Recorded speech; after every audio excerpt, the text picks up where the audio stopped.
is Douglas Murray. He's the director of the Centre for Social Cohesion here in Britain, which tries to promote integration between... The occasion was an intelligence square debate inaugurated by the BBC and the British Council. And panelists were either for or against the motion that Islam has failed Europe.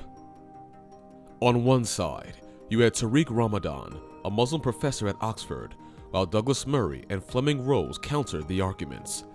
Douglas was the first to mount the podium. That Europeans associate Islam with violence, there is some truth in that. There is also a very obvious reason for that, which is that Islam is associated with violence. It was not Buddhists who flew planes into the Twin Towers. It was not Hindus or Jews that blew up the London Underground and buses a few years ago. And that simple fact has to be acknowledged. Douglas opened by arguing that Europeans rightfully associate Islam with violence due to historical and recent terrorist attacks attributed to Muslims. And he especially cited this as a fact that must be acknowledged for any meaningful dialogue to begin. Douglas further claimed that Muslims in Britain and Western Europe enjoy more rights than in Islamic countries. He also criticized a lack of intolerance towards freedom of conscience, expression, and minority rights. A few questions to Mr. Murray.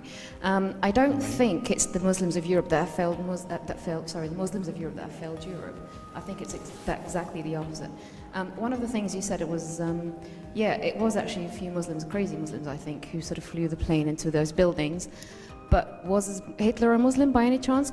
A member of the audience was allowed to comment on Murray's monologue. In her opinion, it wasn't necessarily the case that European Muslims had failed Europe, and a good example was Hitler and the Holocaust. Although one of the examples Douglas mentioned had to do with Muslims who flew planes into the Twin Towers. As extreme as that was, Hitler wasn't a Muslim. Certainly, Muslims had nothing to do with the Holocaust. This problem, and what you basically have alluded to in the 6 minutes that you had, are that Muslims are a problem. And you're from the organization called the Centre for Social Cohesion. And it's worrying that to have you talk about these things in this manner. What you are basically alluding to is that Muslims are... One more audience member called attention to the false notion that Muslims are a problem, as Douglas put it.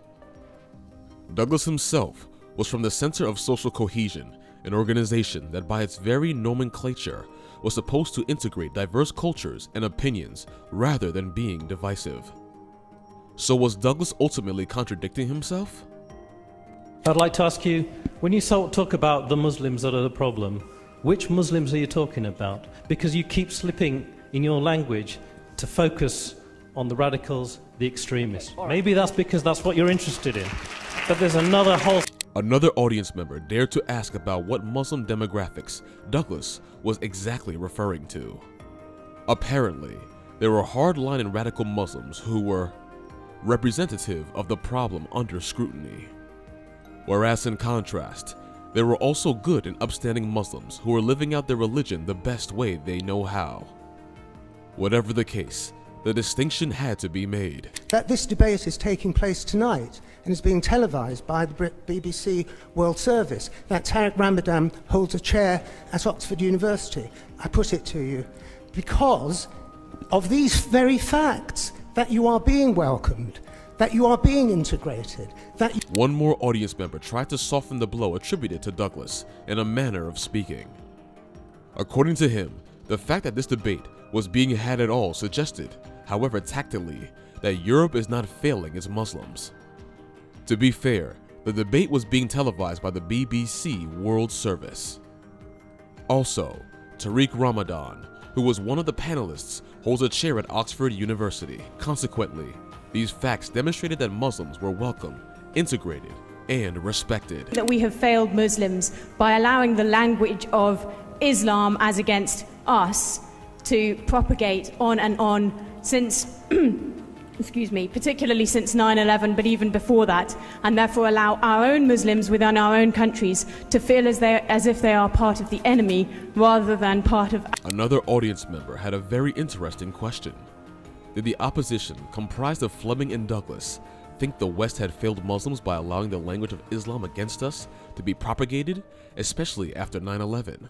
thus in turn making Muslims feel like part of the enemy rather than part of society at large? This felt like a rhetorical question in some way. Men and Islam and its way it treats women, and I think that Muslim women are quite capable of speaking for themselves, and I think the sort of myths people like you put in the public arena, and I've heard other similar arguments from BNP and all that kind of stuff, they think it justifies their argument by saying, well, Islam treats 50% of its population in a...